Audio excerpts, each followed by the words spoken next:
In this video, I will show you how to download Java on your Mac. Go to your browser, type Java JDK, open this site, press the download button, accept agreement, and tap your operating system here, macOS, with .dmg file. It will start downloading. After download, you can press here, but in my case I will go with the already downloaded file here.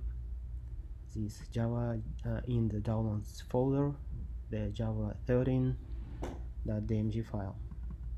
Click on it, double click on this, and just press continue and install. Use your password here, and it's already completed. Yeah, install succeeded. How to check if your Java installed correctly? Go to your terminal, type Java version, and type Java C version.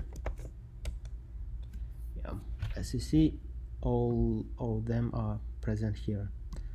So yeah, this is it. Your Java installation is completed.